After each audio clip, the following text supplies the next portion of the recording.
Good morning. Yep, it's time for another video.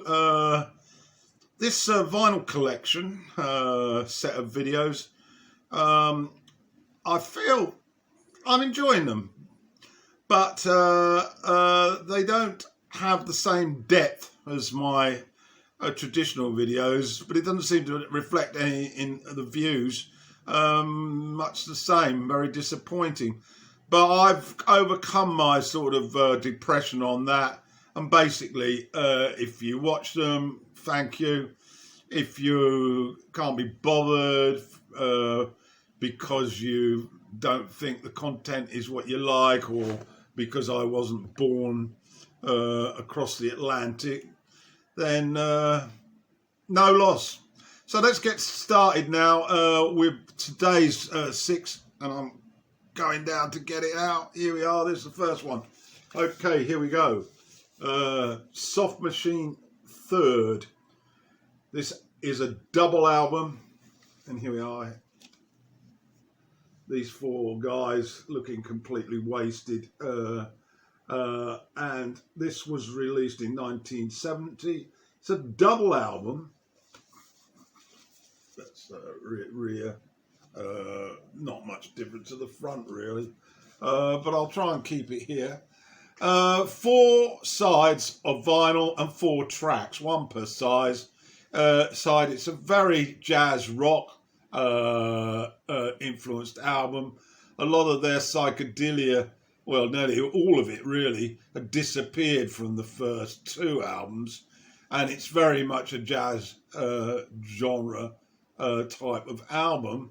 There's only one side that's got some vocals, and that's the track "The Moon in June." And ironically, that was the one that I first heard on radio. At this particular time, I'd become very much a Saturday afternoon radio enthusiast, checking out the radio program Top Gear by the infamous John Peel. And I used to sit there with my reel-to-reel tape recorder and tape the whole show. I loved it. And doing this sort of review sort of brings back memories. He used to have a couple of live guests as such in the studio alongside all the new releases. But it was very much progressive underground music that you could not hear anywhere else. Anyway, "The Moon in June" was a song that the Soft Machine played on one of his shows. But interestingly, the lyrics written by Robert Wyatt were completely changed to pay homage to the Top Gear show. And it was quite whimsical. And then it led to me buying this album. At the time, I did enjoy it, it has to be said. Although, sorry, there's a funny stopwatch going off. Although it's waned on time, it certainly is for jazz buffs, and I have to say that I'm not really one of those. Occasionally I'll put it on. Occasionally I'll listen to some jazz, a bit of jazz fusion maybe. But on this album, significantly, there was a lot of horns added, and I was impressed by Ratledge's electronic keyboard wizardry, to be sure. And the first side is apparently a live cut, well, 2 cuts that they sort of mixed together to sound like one piece. So there we are. Anyway, that's the first one today. Third double album by the Soft Machine. So to the second one. I'm still adjusting my midriff, which is getting more and more expansive. I'm trying to make sure that my diet prevents me from putting too much stress on those organs. Anyway, here's the second one.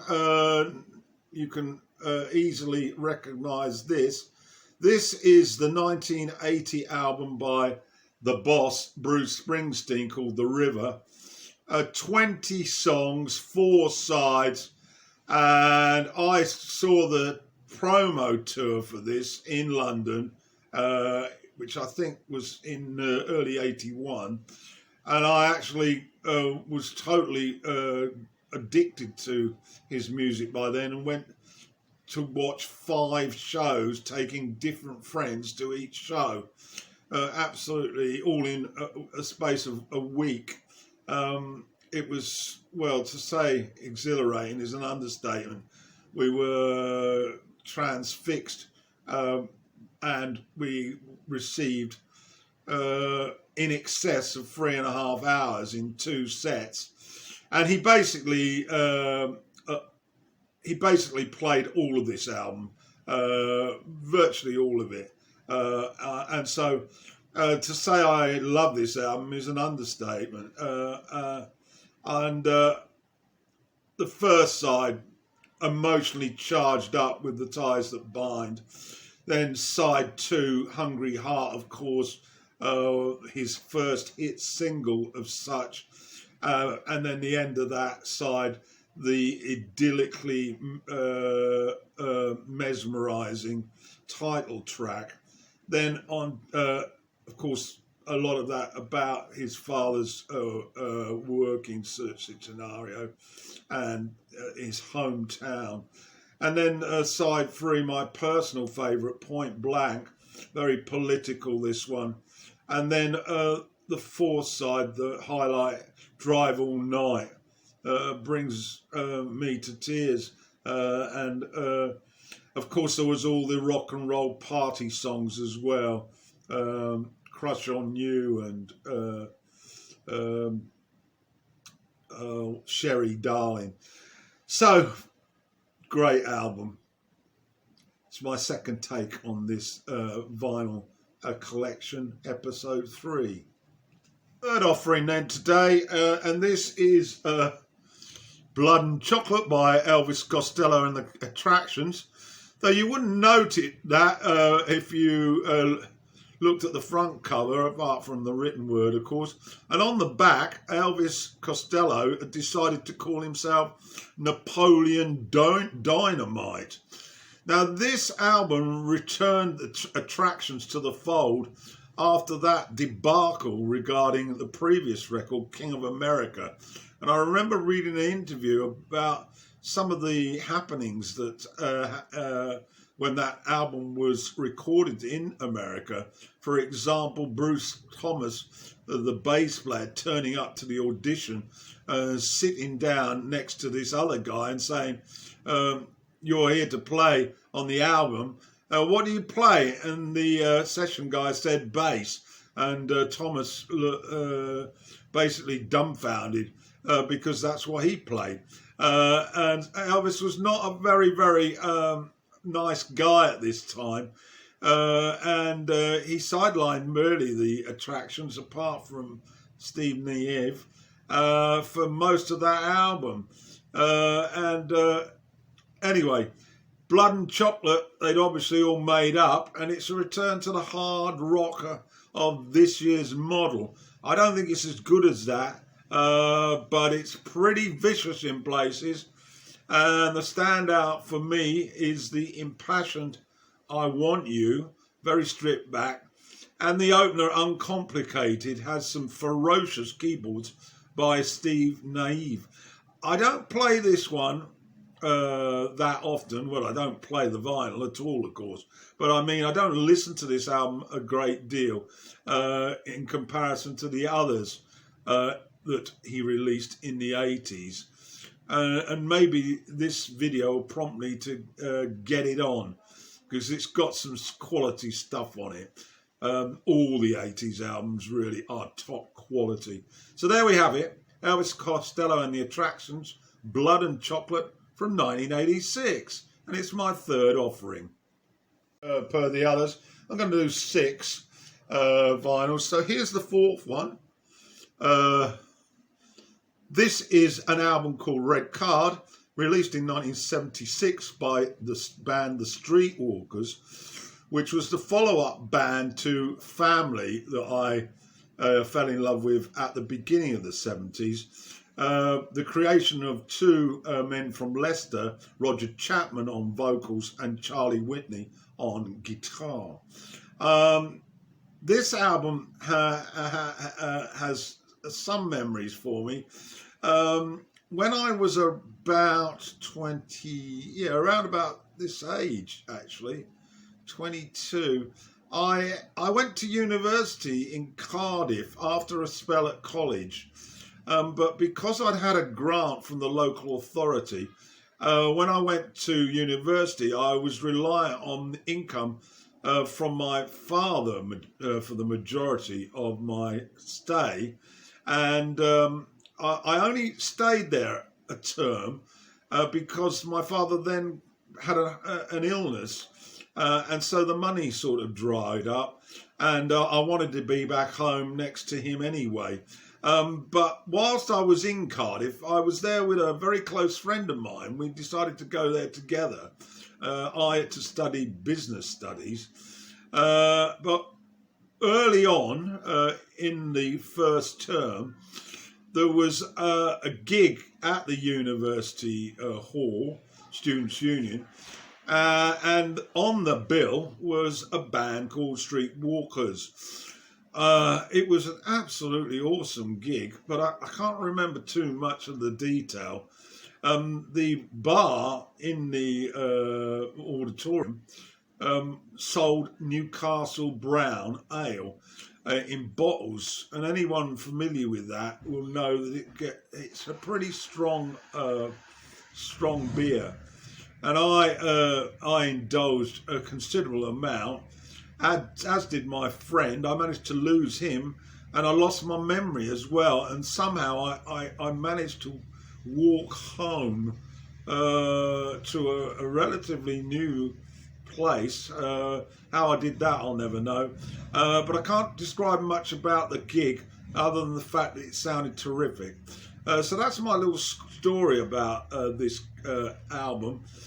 This was, I think, their third album, and it's a really great blockbusting blues rock album.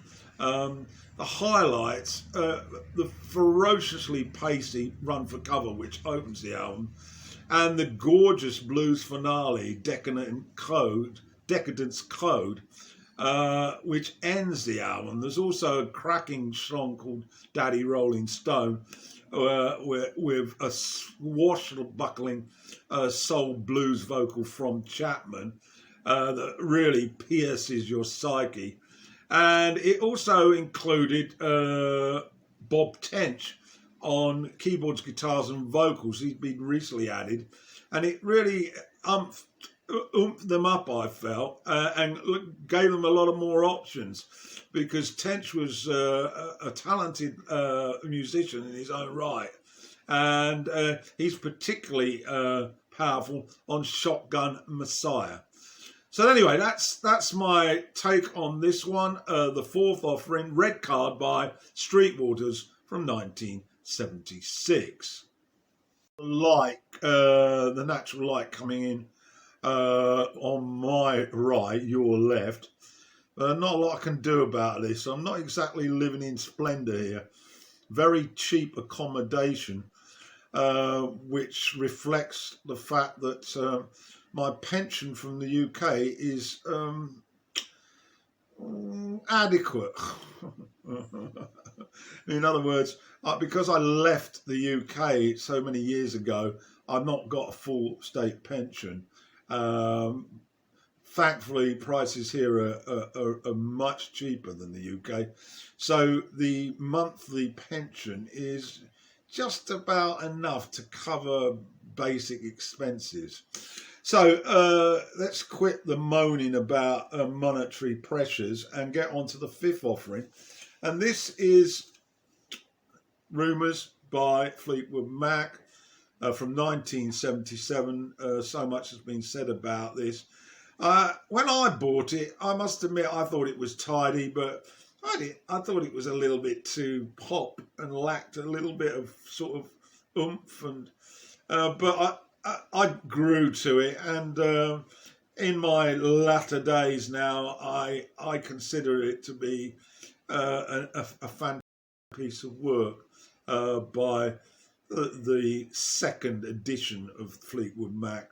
Buckingham Nicks, of course, involved in this heavily, and it's aged quite well, I think, and occasionally it gets sort of some airplay from me, and it's been used in later releases.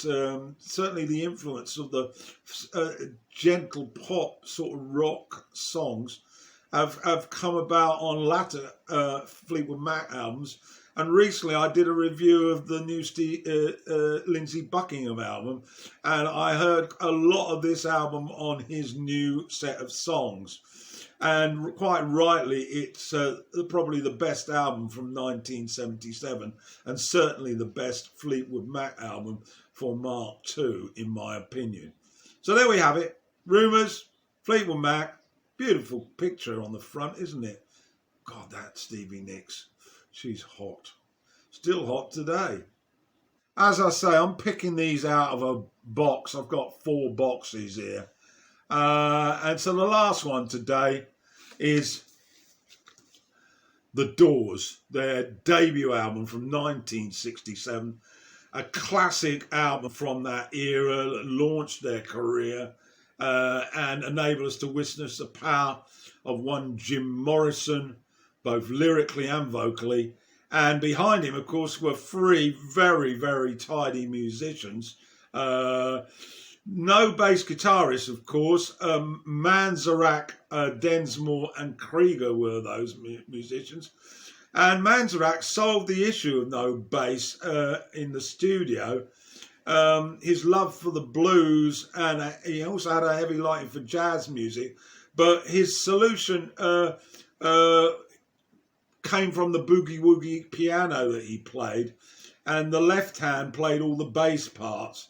And then he also got some help on the Rhodes keyboard from top of the Vox Continental, which doesn't mean anything to me.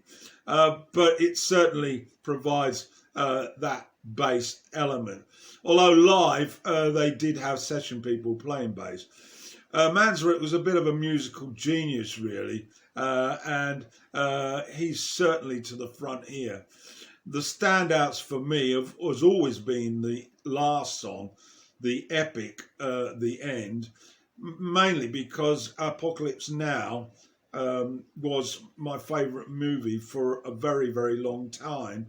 And of course, it's featured in that movie regularly throughout the 3-hour film. I also like Backdoor Man, which of course was Howlin' Wolf blues standard. And who could forget the cult-like Light My Fire. 54 years on from its release, I still love listening to the record break on Break On Through from Krieger as well. Terrific album. That, ladies and gentlemen, I hope there are some ladies coming. Now, before I sign off, just a word to say that I hope that at some stage I might be able to attract some ladies to my channel, and of course African Americans, Latinos and other ethnic groups. Although all of these are albums by white artists, I do have a tremendous passion for black music, and my recent uploads have reflected that. So that's my lot. Look forward to the next one. Enjoy the video and your comments, please. Even if you just want to say hello. You don't have to write a lot. I just want to know who's watching these. There are a number of people who regularly comment, but there are others who don't. And it's really impossible for me to show my consideration if you don't tell me who you are. Okay, bye.